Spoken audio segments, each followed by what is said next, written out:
Hey everybody, we are live on Tunnel Vision, a little different version of Tunnel Vision. Keely, you need to move. You're gonna move over a little bit. You're not in the center. Here? The other way. This is Ryan Abraham. I'm the publisher of USCFootball.com and one of the co-hosts of Tunnel Vision. I got Shotgun Spratling in the middle.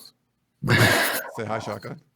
Hello, guys. And I got Keely Eure. Got her like lined up a little bit. Hello. Ryan, you're not used to this hosting business. I'm not used to this hosting, but so we're, this is like the crazy version of it. We're doing our social distancing and we're not going to all be in studio together. I don't know if that's the right move or not, but we just thought we'd try this. We haven't done a remote show like this, so this is sort of, I don't know, we're sort of winging it, but it's going to look a little different than what our normal Tunnel Vision show looks like. I'm in studio. Shotgun and Keely are both in their respective homes, so we'll be doing that. I'm going to try to do the hosting duties that Keely normally does. You can see the background that she usually has behind her. Nice. And yeah, we got to talk. I mean, this is the weirdest time. Like, we've covered so many weird things in USC football. This probably is the weirdest, where you can't have spring football anymore. All of the spring sports being canceled. USC basketball looking like they're going to make some kind of run, and they're not. So really strange right now. Oh, I think I'm missing. Oh, there we go. Somehow I was missing the bottom, the Tunnel Vision graphic down there. See, it's hard. Producing is hard, Ryan. That's all I cleared it instead of putting the background on there. So I was like, this looks a little weird. So sorry about that. But yeah, so we're going to do a show today. We're not going to do live calls, so you can ignore the little thing. Where is it? Down over, or I guess over there. Down there. Don't call 5124 Tunnel tonight. I'm going to try to monitor Facebook and YouTube here, the questions. So if the questions come in, I'll try to put them up on the screen for you. I won't have time to be able to do Periscope today. I'm sorry about that, but hopefully are we on everything, guys? Are we on? I believe we are. Facebook, not sure. People are complaining about our audio. Like, what's wrong with the audio? Well, obviously we're in our homes and we're not this doesn't sound in the a same. studio, so it's going to be echoey, and we apologize. Yeah, sorry if there's any kind of echoey stuff going on. But yeah, we wanted to kind of reach out to all you guys and do our shows. I think we're going to be able to do our podcast and these shows regularly, even during this downtime. Maybe it'll be remotely like this. Maybe we'll come in the studio, but just kind of keep our distance. This is just very, I don't know, we've never seen anything like this before.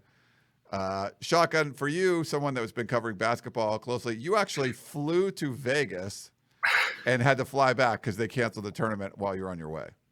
Yeah, actually, I was on the flight, left Thursday morning to go cover USC's game, and I was following along on Twitter to see if anything was going on. I had my phone had updated some tweets, and I was scrolling through, and after the flight takes off, I was looking through some tweets and still catching up on stuff, and I see the Big Ten has canceled their tournament. The SEC is starting to cancel their tournament, and I go, oh no, this isn't good. This is probably not going to be good for the Pac-12 tournament. It's likely going to be canceled as well. I find out as I'm about to land, I start getting emails coming in my phone, and that it's going to be canceled as well. So I was in the airport for a few hours, and then flew back to LA, tried to Clorox down my seat as much as possible, try to avoid as many people as I could in the airport, get back home, and then start working on seeing what exactly was going to happen. It's been kind of a crazy week, obviously, but just the flow of information, how things have been. You start with, okay, well, this is going to be, they're going to play without fans, and then it's, okay, well, this is happening, and this is happening, and it just seemed like step by step something new was happening each day. And we just find out, it was yesterday morning, the Pac-12 announced that things officially would be done for the spring after they initially said that they were going to spin it and then go Pac-12, all the competitions. So you look at all the basketball, the baseball, all the winter stuff that was already started. I was close to finishing up with basketball, women's basketball, and those sports, but also the spring sports that were just kind of getting going. And you got some quality teams for USC that will have an opportunity to kind of prove themselves this season. So apparently the sound is terrible with you guys. Let me see. I mean, I don't know. We haven't done this before, so I apologize for that. So let me try to fix the sound. So I'm looking on the YouTube comments, and we'll see what we can do here. Let me do this. Okay. YouTube or anybody. Can you guys hear that or no? No? You can't hear? Now we're getting live with actual full echo. Full echo. Okay, so let's turn that off. I don't know. We're just playing around trying to figure this out. Do you have any streams open on the main computer, Ryan? No, I don't think so. Okay.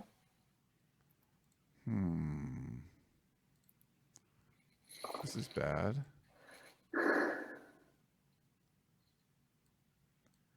Are you guys, so, you guys are. Apparently it's our specific audio. Yeah, just you. So can you guys hear me?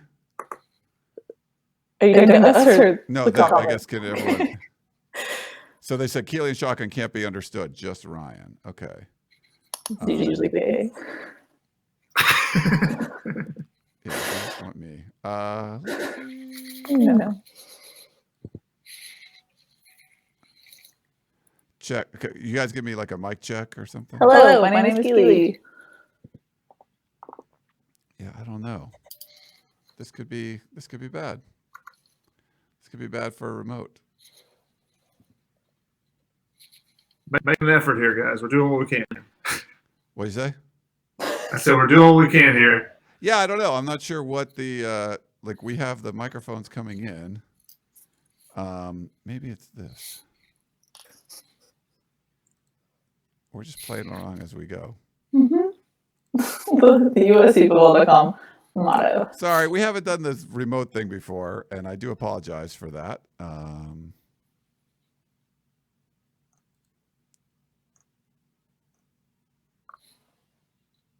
not even sure what to try. It's like I'm looking at audio. Is it on the soundboard? Like is Skype muted and whatnot? There's no Skype. There's nothing. Yeah, but there's like rendezvous sessions. No, I know, but on the. They're getting comments. Blame all this on Helton. No, that's not. I'm sorry. This is not Clay Helton's fault. People are saying it's better. Oh, really? Is it better? Yes. I don't know. I tried to change to make sure my mic was my headphone mic. Does that sound different at all? Yeah. Are you guys both on your headphone mics? Yes.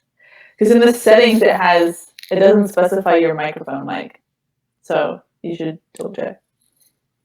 Someone said it's better. Okay. I don't know. I'm sorry. I can't figure out anything else on this end to do unless it's like with you guys specifically. But let us know what you're hearing. I said a little better. A little better. Jasper Smith said I am tolerable. Well, if Jasper's cool with it, what I aim for, Jasper Smith. We mostly said that about you. Yeah. Okay, it's good now. All right. Well, I don't know. I didn't really do anything different, but okay. What about you, Keely? This has been it's been we've weird. covered some weird stuff. It's definitely been weird. Well, I was the only one. Well, Shotgun was there at practice on Wednesday, but it was weird at practice. It kind of felt a little weird to be covering football when the rest of the world was kind of figuring out what was happening. And then right as practice ended, the NBA suspended their games. And so we were like, this looks like the first domino of things that are to come. And so I remember saying on instant analysis, hey, the NBA just suspended their season. We'll keep you updated. But kind of in the back of my mind, I felt like this was going to be the last practice we covered. It just felt like it was trending that way. If professional athletes are not going to play in these conditions, why would you put student athletes in harm's way? So it just felt like that was going to happen. Definitely weird to see one practice and then not see anything. So not much you can fully glean from that, but at least you got one thing to see the new coaches coaching, I guess. I put up sights and sounds of USC's first and only spring practice, so that was a little sad to edit and put up because I was like, this is going to be it. So I don't think it's fully hit me yet, but we won't really have sports to cover for a long time. But, obviously that's not the biggest concerns going forward, but this is a sports show, so. So Keely, they're saying your mic is terrible. Oh, sorry, guys. So I don't know you make sure yours. Is it better now for me? I don't know. I try to take off my headphones. We go without that microphone. We'll see if that works. Yeah, maybe you try that too, Keely. Something different. For me, and I'm sorry, guys, like screw with this audio stuff. We could blame the coronavirus. But that's fine. How does it sound? I'm gonna put.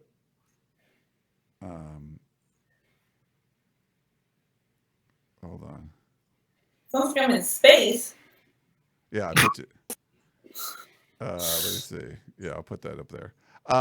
So Wednesday, I actually had to speak at a USC Trojan Club event down in San Diego, and I was the MC for the event and speaking with Jake Olson. So that was interesting. And I guess at 1 o'clock, USC sent out some kind of email that said, Shotgun went to pixelated.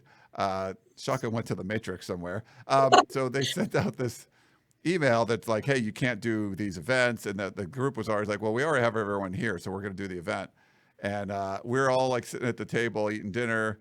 And then all of a sudden you kind of look around and you get, people are checking Twitter. It's like, oh, the NBA canceled their season. And you're like, I'm looking for updates from practice because Keely, you guys were tweeting some updates and stuff. And then the NBA canceled their season. So that was all, that was very strange. And yeah, I don't know. And Shotgun is completely gone. This is, okay, so much better. Can you hear me though? That's what matters. I can hear you, but you actually don't look as bad as you normally do. The only thing that is quite as been as weird as this situation might be the Josh Shaw situation. That's the one that was definitely really weird as well. So no, this is much weirder though. Yeah, but the only thing that comes into the same category when it comes to weird, just like you have a saved young child, suddenly nothing was actually true at all about the story. So how is my sound, people? Still in space? I think you're better. Really? Interesting. Yeah, this is all weird. And we're on delay too, so like any adjustments we make takes 2 minutes to realize.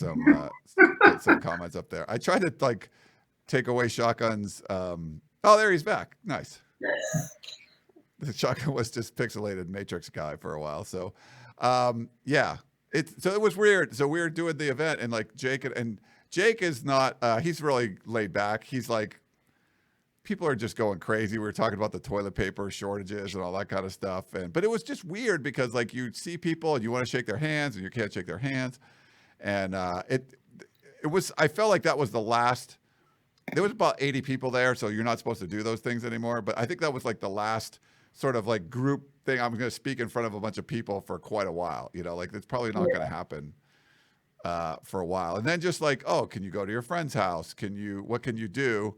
And we didn't know. So Wednesday, we do the event. You guys cover practice. It was supposed to be a Tuesday practice. They moved it to Wednesday for the rain. And as of Wednesday night, they didn't know if spring practice was going to go on. Was it going to be closed to the media or they just do it without it? And then what was it? Thursday morning is when we kind of get word everything's canceled. Yeah. I think Shotgun is frozen again. But yes, I remember walking out. Frozen. Okay, with Chris Trevino at the end of doing Wednesday's work, and I was like, I just don't feel like we're gonna come back, and he didn't believe me, but it just felt like everything was trending that way. That's what I was trying to say when I sounded like I was in space. I don't know if it's better now. But yeah. They said my mic was quieter, so I turned mine up a little bit. Hopefully that helps. Now. Am I what? You're much louder now. Am I much louder? Well, hopefully it's better. Paul B says, I'll put it up there. Keely must be in a giant room. Are you in a giant room, Keely? a largish room, not a giant room. Someone told me to say one small step for men, one giant leap for mankind. One small step. We might not even be on Facebook. Is Facebook not working? I think we are on Facebook. Son of a, this is just craziness. It's coronavirus craziness. I don't know. So we're sorry. We wanted to try to do this. We wanted to do it in a safe way. So we're doing something we haven't really tried before. And I don't know, maybe next time it'll be better, or we'll be in the room and we'll just be far apart. But because it's so kind of weird right now, we just wanted to do it. I think Gavin Newsom said he's recommending bars won't be open, restaurants go at 50% capacity. So life is changing every 24 hours passes. Life changes for us a little bit more. Yeah, that's what's been the most crazy part of it, is that just the constant change and the constant kind of unknowns as the whole thing has progressed. I mean, even today you saw the CDC put out an advisement for there to be no gatherings of 50 plus people for the next 8 weeks. So 8 weeks is a long time, 56 days. I mean, you're getting into almost a Mother's Day there. So that's almost through the entirety of the school year as far as the academic calendar. So are you then going to actually bring back students if that recommendation holds up and they choose that, everything is cleared by then, just giving that as an example, are you then going to suddenly bring kids back for spring practice and for some kind of competitions? I just don't see it happening. I think, that sports is pretty much shut down until the summer, at least on the college level. And then we'll see if anything happens. It's kind of a wait and see, obviously, with how quickly things are developing. But it's a new experience and one that, that is unusual for us, but also for the athletes. I mean, I think it was Amon-Ra St. Brown that tweeted out that said, this is the most time off that they're going to have with athletes maybe in their entire life. So, it's something that we're all trying to deal with. We're all trying to work through, and the same thing for the athletes. And hopefully they're still trying to get their work in and be able to, work out at home or wherever they're at to keep in shape and all that as well. Yeah. Has the SEC closed down spring practice too? Yeah. The SEC also announced that they are closing down all team activities as well. So pretty much, there's not going to be any college athletics in the spring unless something drastically changes, it looks like. Yeah. They were a little slower, I think, to do that. But there was people were worried oh, Alabama's going to be practicing and USC isn't, but nobody's going to be. Yeah, and for the athletes, it's funny when you talk to guys that finish their athletic careers and then they just don't know what to do. I kind of feel like this is now, but now you have 19-year-olds that are now what do I do? Because this is what I was doing every day, and you could still work out and stuff, but it's just not. It's not going to be the same. As it was, and not being able to go to school or doing everything remotely. Everybody's just, I don't know, everyone's handling it a little bit differently, but for the athletes, it's definitely have to be some kind of big adjustment. Which, I know this is kind of not the biggest concern in the world, but I was surprised getting to practice on Wednesday how many athletes were still injured for USC. Now, granted, I know they probably love practicing rather than doing what they're doing now, but this might be a good chance for an Amon-Ra St. Brown, Andrew Voorhees, guys like that who have been playing through injuries, like Amon-Ra St. Brown, to kind of fully rest and have the affordance to get fully healthy, whereas they kind of wouldn't if they had to keep going on this cycle that they were on. So, small silver linings, I guess. There were a lot of dudes that were injured, and I'm bummed. I didn't even get to see. This will be my first missed completely spring practice because I didn't get to go to the first practice because they moved it from Tuesday to Wednesday, and I had to go speak at that event down in San Diego. So I didn't get to see any spring practice. Well, we'll see. If it's just postponed or if they're going to do it again. Do you guys think any chance that spring practice? You don't think so? Oh, he broke up. I don't think there will be practice again. I think it's canceled rather than postponed. We got a question about that, I saw. Oh, let me look. Shaka, what do you think? Yeah, one of the things, seniors, for example, in basketball, you look at Jonah Matthews, look at Nick transfers that they had as well with Utomi and Quentin Adlish. Those guys aren't going to have an opportunity to finish off their career. You don't get to find out if, hey, could we have made a run in the tournament? But you look at the spring athletes, and you're seeing that, they've been granted an extra year of eligibility. That's going to add a whole new work of problems, though, because you're going to have a bunch of schools that are trying to figure out, how exactly to manipulate the scholarships to be able to do that. For example, like in baseball, where you have to have guys leave so that you can bring those freshmen in on their scholarships when you only have 11.7. There's going to be some changes and things got to be worked out with the NCAA as well during that period, because it's just there's so many different difficulties with this situation that we still haven't figured out all of them yet. I think that's something the NCAA still got to work to figure out as well. Yeah. We had a question from Dave. I'm hearing USC won't let students stay on campus housing, in campus housing. Can you confirm or deny? I have no idea. I don't know if you guys heard anything about that, or. They recommended that students who went home for spring break stayed home. And I don't know anything other than that. I'm not sure because they haven't canceled classes officially yet. So I think they're still waiting and seeing. Okay. We also one of the things is, go ahead, Chucka. One of the things was they did have the first reported case of someone having coronavirus that is a USC student, and I hadn't come back to the campus, or he or she had not come back to the campus, was in Orange County, had flown back in from being abroad, but they were able to find that this person did have it. So there is a USC student that has coronavirus. From the last I saw, they're actually some of the places open on campus, so some of the different restaurants and stuff. So I think that they are still going, and I don't think that they're closing down things completely. There's some students that can't really go home at this point. So I think that it's a situation that's still fluid there at USC, and on campus students still there, and they're not going to kick them off campus. It's similar to, I think that it's kind of similar with campuses as it is with, closing down schools and elementary and, some of the places where, and that may be the only place where a kid gets, breakfast and lunch on a day. So that's why they've tried to keep those situations available to the students. I think you get the same thing when you're on a college campus, is that, hey, you may not have somewhere to go back to immediately. Your family may not have room for you or whatever. You may be, be studying abroad from a different country. So are you going to be able to travel home? I think all those things that are in play. So I think USC is allowing some students to stay, at least for now. Yeah. LC Eccles. I guess it didn't show up. Let's see. I thought he wanted to know, he said, I think the football season is over if this virus goes into August. Is there concerns about the football season being over? Like, I mean, the NBA season, there's college basketball season's over, college baseball, all the spring sports. We don't know what's going to go on with the NBA season, but college football doesn't start for a while. But are there concerns that could be, you could miss games or miss the whole season? I mean, well, the NFL came out today. Go ahead, Keely. Sorry.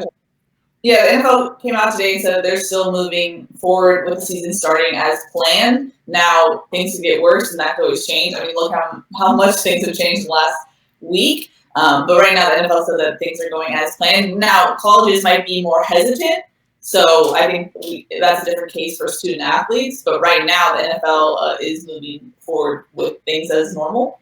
So we'll see.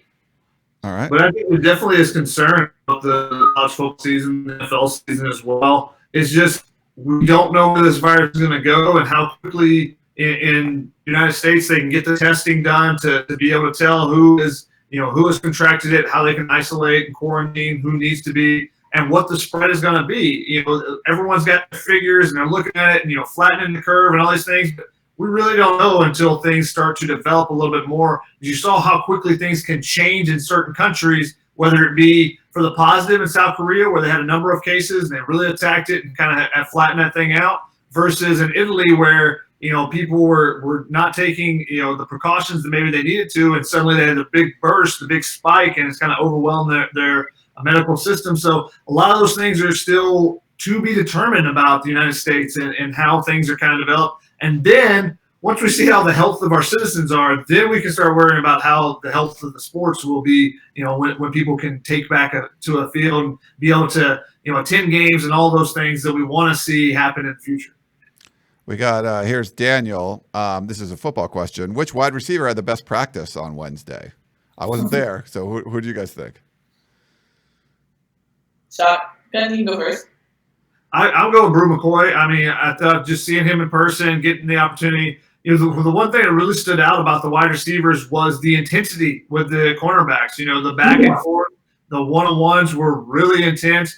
A lot of yapping going back and forth. There was, a couple receivers that got into it trying to take reps. And, I think that's something you haven't seen in the past. And it can be a bad thing at times if you're too intense. But I thought on the first day of spring, when you're not in pads, I thought it was great to see that type of stuff. And Brew McCoy, I thought, made a couple of really tough catches that showcased his skill set. One or two of them he was guarded pretty well, but still makes a tough catch with the ball away from his body and pulling it in, even though there was contact and stuff. I mean, he got his very first play that I saw. He got tackled by Chris Steele on a one-on-one rep. He still held onto the body. They're not supposed to go to the ground. They're not supposed to be anywhere close to that. But he gets fully tackled, still holds on to it, gets up, and he's right in Chris Steele's face, and they go back and forth a little bit. And that's a matchup that's going to be really fun. That Mater Dei versus Bosco a little bit. I think they're going to be pretty good matchups throughout their careers going forward. And, I think it started on the first day of spring. Now let's just see if we can get them back on the field to do it again. Yeah. Keely, what about you? Who'd you think? I will agree with Shotgun. I was surprised how competitive it was. No pads, cornerbacks, and wide receivers. They were going hard. There was so much chatter. Chris Steele was just running his mouth, and rightfully so. He had some good breakups, but Brew McCoy impressed me. But to go with a different route, I hadn't seen Gary Bryant in person play before in high school, so this was my first real look at him, and I was pretty impressed by him. But I know this doesn't count because he wasn't the best, but I was just happy to see Daniel Mater back in the field. That was something that he looked like he moved well. He did catch a ball. We saw the wrap on his thigh kind of come off, and so Shotgun smartly noted, is that concerning that he still has wrap on his thigh? But it was good to see him out. He looked really good. I'm expanding this question, but those were the guys that kind of stood out to me as far as receivers go. No, that's fine. I definitely think Daniel Mater is a guy that caught your eye already. The tight ends didn't do a ton of work. Eric Cromanhook got some plays, but Ethan Ray is still not doing much. Josh Follow actually came up a little limp with a hamstring, it looked like, early in practice, so he didn't finish the practice. Jude Wolf had a couple of nice catches, but Daniel Mater definitely right there in the mix with those guys, and looked like he fit right in. Didn't look like there was any rust or anything. Obviously, it's just one practice, but hey, we gotta extrapolate as much as we can from one practice right now. Unfortunately, that's all we got. Talk to some people that work in the USC athletic department, and because bringing Clay Helton back, there was a lot of people who were upset, but I think there was some confidence in the athletic department that the moves that they made outside of the Clay Helton move were going to be good, and that they brought in a really good staff, and they were going to have a great spring football practice, and you're going to get to see this offense go to the next level, and the defense was going to be something completely different. And they've just felt like there was some really positive momentum, and all of that now gets wiped out. And it's sort of like, this is it's bad for college football, it's bad for the world and everything, but it's also bad for USC, because I feel like this is a program that did have some kind of momentum going, and if they could have shown how physical they could have been in practice and all that stuff that they talked about, I think the fan base would have felt, a little bit better about this team going into the offseason, to the summer and going into the fall. Now they're not going to get that opportunity. So I just feel like there's people in the athletic department that I've talked to that they're just bummed that they didn't get this chance, because they were already, they were behind the curve. They needed to kind of catch up. They felt like they made the moves to catch up, but then the race got stopped and they didn't get a chance. Yeah. And I mean, this brings up so many questions. And now this is let's just assume that college football season starts when it does. If so, do the teams that didn't bring in a new defensive coordinator, they have an advantage because they already had install a year ago, how many years ago that it was installed, versus USC has installed the playbook, but they haven't run through 14 more practices to have those mental reps and whatnot. As far as other coaches? Do they have time to gel with their players? Just there's a lot of questions that I have as far as like, do player run practices now have so much more importance just because that will be time to run things through?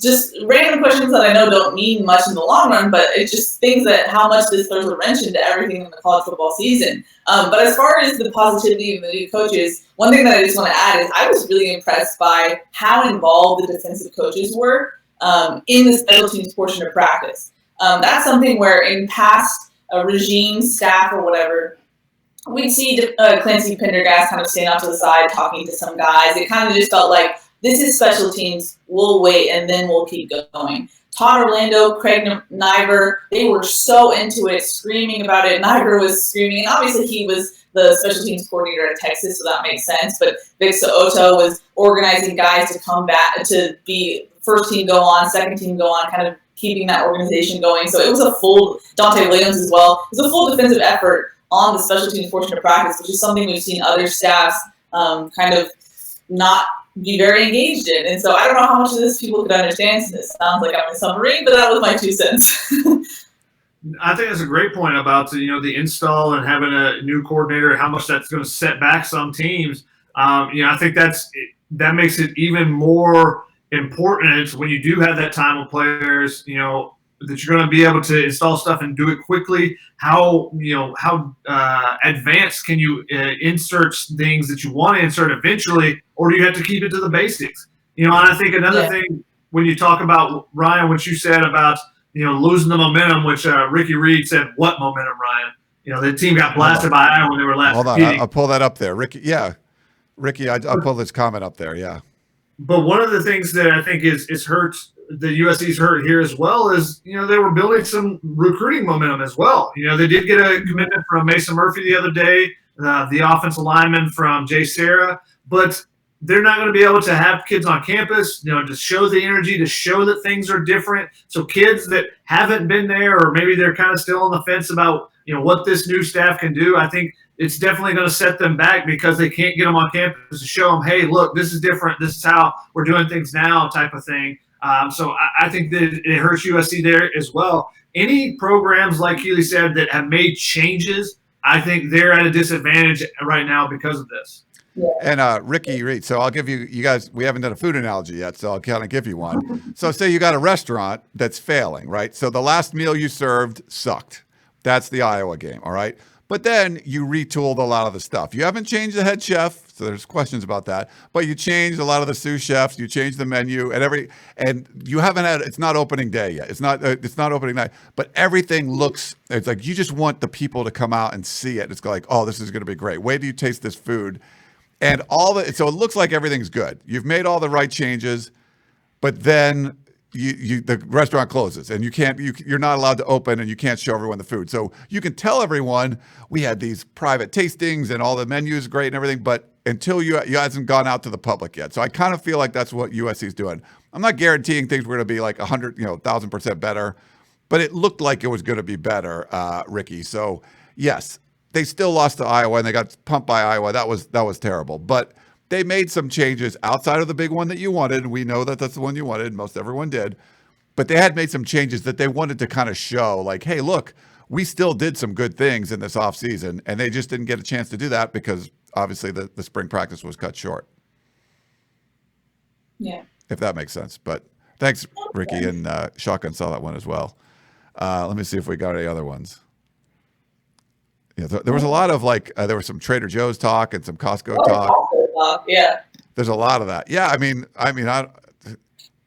I told my crew, I'm like, you guys want to make sure you're prepared. You got to make sure you have food and water and everything, right? We had a full-on discussion about this on Tuesday before the podcast, Ryan. We were on the same page. Yeah. I'm a small millennial Gen Z, if you will. Yeah, just want to be, but I don't get the why toilet paper they're not going to help you with the coronavirus or anything, but that's what's going on right now. So someone asked if I'd been into Trader Joe's. Yeah, I went in once after I went to the gym. I think it was on Thursday, and it wasn't too bad, but I think things kind of got bad after that, where I could buy what I wanted, not like paper products, but I bought some food and stuff. So it's not. It's kind of crazy out there. Yeah. But let me see what else we got.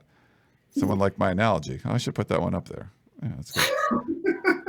This is why you don't produce, right? Yeah, I can produce. Like, so if someone gives me a compliment, I'm gonna like throw it up on the screen if it pulls. Hopefully, it pulls up. Yeah, there we go. Highly detailed food analogy. Bravo. Yeah, that's that's what I'm saying. So it's really about that the athletic department were limited outside of once they did bring the Clay Helton thing back, that was they're getting crushed. But they were trying to make better moves after that. That's all I'm saying. Is that they felt like they made a whole bunch of good moves, and it wasn't going to probably make up for bringing back Clay Helton, but it was going to get them going in the right direction. And now it's not. Now they can't really showcase all the moves that they made. So yeah, I think Randy's got, yeah.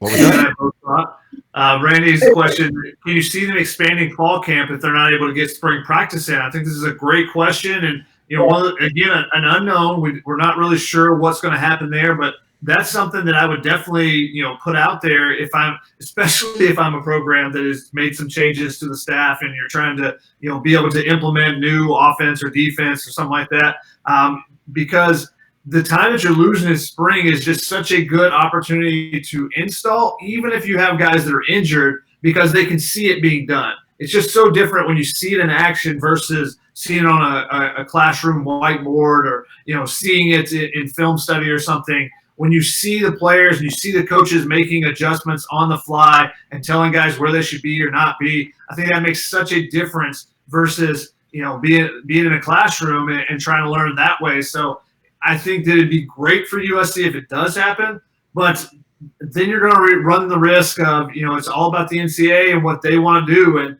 they're still trying to figure out what they're going to do. Like I said, with spring sports, how are you going to be able to allow all these players to have an extra year of eligibility? How is that going to work with roster sizes?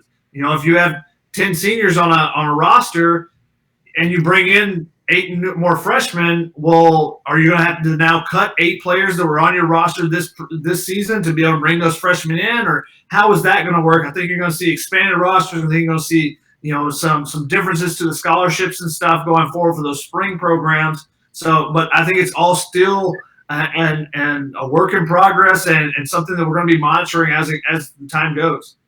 Yeah, I could be wrong, Sharkin, but I thought that the extension of eligibility was just a bonus and not necessarily impacting incoming scholarships. That was my understanding. But the thing is, in baseball, you have 11.7 scholarships, so it's not like you get an automatic, if you have some guys that you've already given their money away because you expect them to be gone next year to the certain amount of freshmen, are you going to be able to just give that? Are you able to copy the amount of money? I mean, there's things that'll have to be worked out there definitely to figure out for programs, or if you have you're in a different sport where it's say football was a spring sport and you had 85 and this year USC loses 10. Well, the next year do you get 95 because you lost 10 and those guys are still staying, or how is that going to work out? I think that's something that they've still got to figure out, and they made the right move. I think they made the exact right move saying spring athletes are going to be have an extra year of eligibility, but there's still some things to work out there and some things that will benefit some programs while hurting others however it comes down. It's going to be something that's not going to be just straight across the board for everybody that affects everyone the same. Yeah, and I think the NCAA has shown some mobility on this one where they can actually adjust to what's going on, and there was a good move I think with allowing more scholarships. It's a difference between you have a head count sport where everyone gets everyone's got full scholarships, or like baseball or track where there's partial scholarships. So I think there's some differences there, but there might be some mobility. There might be some flexibility when it comes to starting fall camp earlier or something like that if you do miss spring football. So be curious to see how that goes, or if it's something over the summer when you're normally doing these summer workouts where there's no coaches are available and no coaches are allowed to be around. They're just out there, player only practices. Maybe they have 5 or 6 or something of them that you can do over the summer. So because most guys are around anyway. So it seems like there's some flexibility there, and just depends on maybe they push spring back a little bit, or it's just going to be canceled altogether like we talked about. But we'll see. But maybe that's a good point. Maybe they expand fall camp. Maybe they do some stuff over the summer. Yeah, it'll be interesting to see for sure. Yeah, let's see. People are thinking like we're like that they're not happy with your audio. Does Keely like your like kidnapper videos and stuff? I'm sorry. So if you just joined us late, we had some technical difficulties early. We're still not. It's obviously still not 100%, but we didn't want to be insensitive and have us all come into the same room in the studio. It's not. They've canceled a lot of shows. Like I think Fox, all of their scripted shows they've postponed for a while. We don't have a big production team. We do it just the three of us, and none of us are super close to each other when we do the show. But we just thought it'd be safer to kind of try to do this remotely. It's a little more difficult to do this remotely. Obviously, there's going to be some audio problems, so we'll see what we kind of do going forward. But that's why we're like this right now. So we apologize, but we just didn't want to with the social distancing, we just want to all come in the same room for this point. Maybe next week we'll be able to do that. Well, we want to keep doing these throughout the off season, even though there's no spring football. We don't get to. There's not like week 1 spring football recap like we would normally have done. I know it's like so many things, and people ask me, our business we feel so bad. I have friends that work in the travel industry. People that I have a couple of friends that got laid off because their distributor was in China or their distributor was in Italy. Like there's just, it's just devastating so many people's careers. Our business is completely online, so we can continue to work, but just what we cover is not going to be around as much. So we'll keep doing our stuff. We have to get creative as far as content goes, and we'll keep doing shows like this and answer your questions and everything. But it's different. But we're lucky. Like it's an online business, so that's really not as big of a deal. But there's so many other businesses that are impacted, and our hearts go out to everyone that people. Obviously, the people that are sick, but people that are like their livelihoods are being impacted too, which is terrible. Yeah. Let's see what we got. Let's see. Curtis from Rainbow Valley had a question earlier. Is Gary Bryant now the fastest player on the team? Or does Keenan Kristen still have that title? And it's a great show as well. Thanks, Curtis. That's an interesting question. I would love to see that one lined up in pads and see who runs the fastest. I think you got to go with Keenan Kristen because he has the track speed. He's done it. He's proven it on the track previously. But I would love to see those guys matched up side by side to see who could do it in pads. Give them 40 yards, give them 50 yards, whatever you want to do, and try to have the guys race. What do you guys think on that one? Do you think Gary Bryant, Keenan Kristen, or is there a wild card out there? So are we going in pads for this? I think you got to go in pads when you're talking football. Part of me wants to go with Gary Bryant, but I shouldn't disrespect California record holder, I believe, Keenan Kristen. So he looks pretty fast to me in pads. I'd probably go with Kristen right now because I haven't seen as much Gary Bryant in person either. So I feel like the safer bet is Kristen, but we'll see. I wish we could see those guys running out in the field right now. Yeah. Who do you think the players would? So they'd probably back Kristen right now, but it would take Bryant like a few practices that someone like if Chris Steele was like, oh no, it's Bryant. If that would mean he got burned once or twice or something, and he's like, yeah, that guy's super fast. See, I feel like this is something that would be featured on Gavin's Instagram stories. He set this up. I feel like he would give us the answer pretty quick if things are still going on. Yeah. Man, I bet you that Arizona would definitely say that it was Keenan Kristen. Who would say that? Arizona, after him putting up there's a couple of long runs against them and running away from people. I think they would go with Keenan Kristen. Yeah. Mark had a little comment. He said, the audio is not perfect, but you get used to it after a while. Sorry. Do what's safe for you guys. We can deal with the audio. For me personally, I feel like it would be safe for us to kind of be here, but we didn't want to be insensitive and stuff. So we'll see. Keely, she gets sick pretty easy. We don't want you to, we don't want Keely getting any kind of bad diseases or anything. So I'm washing my hands. I've been inside for like 4 days. I'm not taking any chances for me or for others. So just being smart. It was just weird. Like even being like out in the golf course today, it's like you're walking outside. It's nice. There's no one near you, but like when you go to check in, you got to go check into the front desk and there's like hand sanitizer there and everything. And I don't know. It's just, this is such a weird time. No one's really been through anything like this before. Really like to this level. So I don't know. And even going back, on Wednesday after USC's practice, I went over to the baseball game, and it was basically the last college baseball game that was played in Southern California this season. USC was taking on Xavier. So USC had put out, their rules for coronavirus, that they were not going to have any fans outside of media and, basically personnel, that essential personnel, media, and immediate family and some friends that were allowed as well. And it was kind of eerie going in there. I posted some photos on Instagram and Twitter about it, but there were a couple of fans out there, and I talked with the Xavier coach. Now, the Xavier coach was, they had been out here. They had played Long Beach State the weekend previous, so they kind of been in the middle of it and how everything's kind of shifting and changing day by day, as we talked about. They're over here, and he told me it felt like they were on an island. They're away from Philadelphia or from Cincinnati. They, been away for almost a week at that point. And they're like, we're just trying to make sure we can get home at this point. And you don't really think about those things when you go out to football practice. You go, oh man, I wish we'd go to more football practices. Canceled now. But you start looking at people that are trying to get back home, or people that were on vacations, in Europe and stuff. And, you have the president make an announcement that no one's going to be allowed back in from Europe, and people are freaking out and having to run to the airport. And then things finally got settled down and situated with some of those announcements. But, you look at things outside of sports, and, they make sports seem like it's so much smaller, but we'd love to see guys out there playing right now to give everybody that distraction that sports normally is. But it's kind of eerie when you look at some of the situations that were kind of created before that everything was kind of shut down, with these, arenas where there were no fans. And it was just kind of a weird situation. You look at some of the conference tournaments that did have a couple of those games played. You look at the Big East, they had a final day where they had a couple games.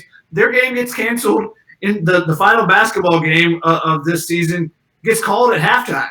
When have you ever seen a basketball game get called? I mean, it's very rare that you see something like that. You have to have a leak in the arena or something, versus like baseball, you have a rain delay. And you get a game called, or football, there's a lightning delay. But basketball, when is a game ever? You go into halftime, we got to make these adjustments. We need to do this. You guys got to defend a three a little bit better.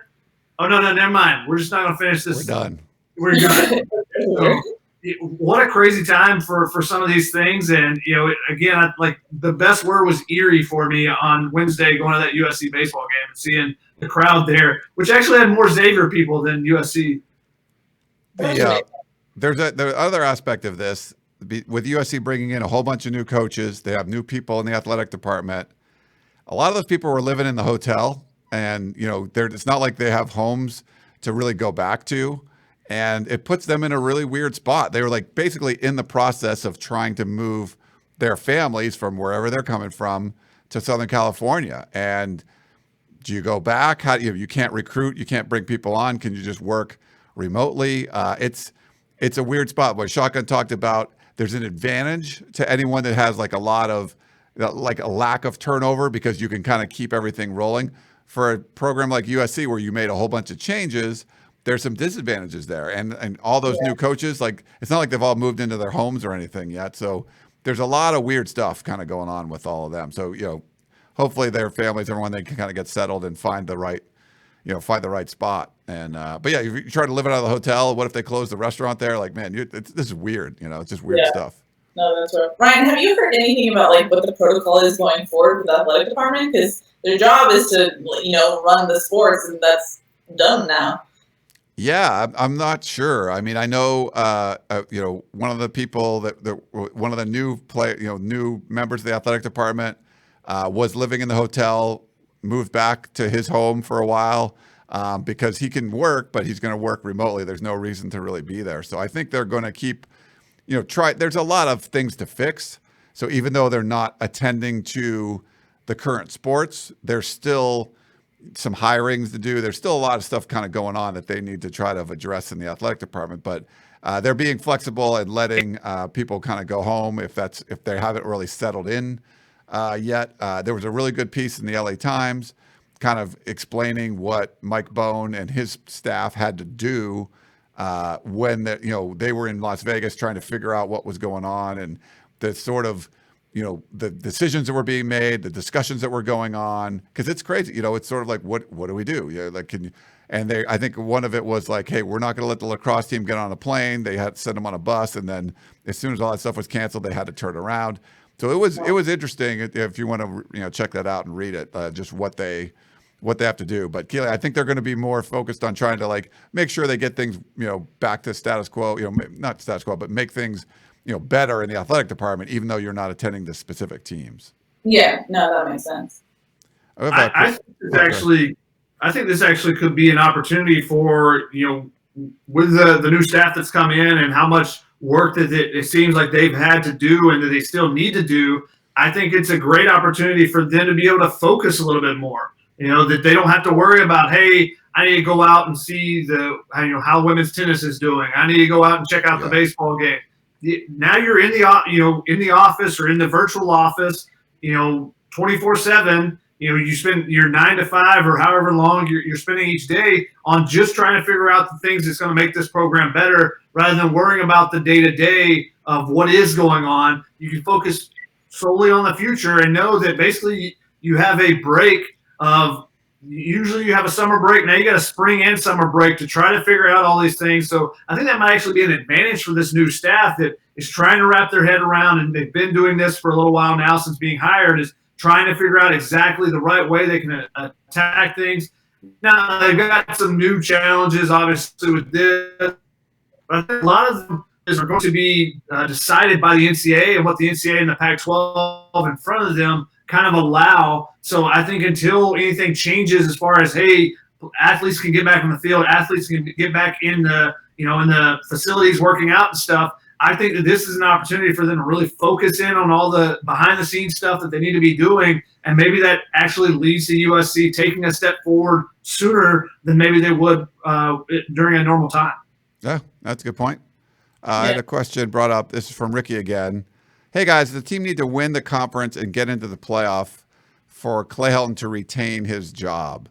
Probably the most common question over the last 2 years is basically, what does Clay Helton need to do to get? I've been wrong the entire time. If you would have said 5-7, it would have said he'd been fired. You said 8-4 and didn't win the conference, I would have said, or didn't win the South, I would say he'd have been fired. That didn't happen.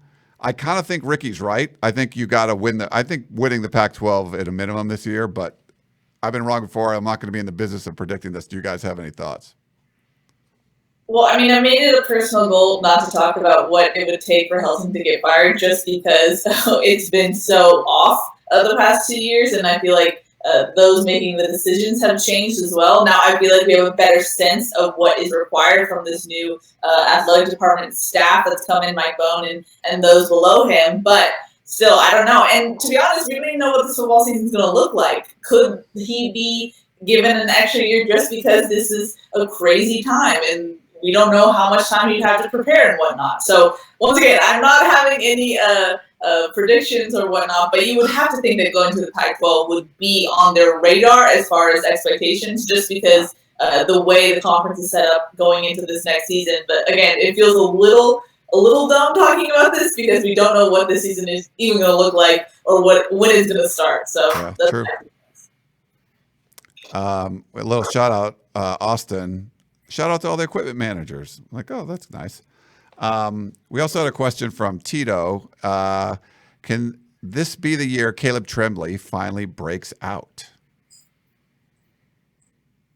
Charlie? Yeah, I think you look at the comments from Vic Soto, that is adding Caleb Tremblay in the mix of guys that he was talking about on that opening, press conference that we got with the coaches. I think that tells you a lot, that he's already impressing the new position coach, and that's what you have to do. Now, can he stay healthy? That's been one of the big issues for him, is he's had some nagging issues back and forth.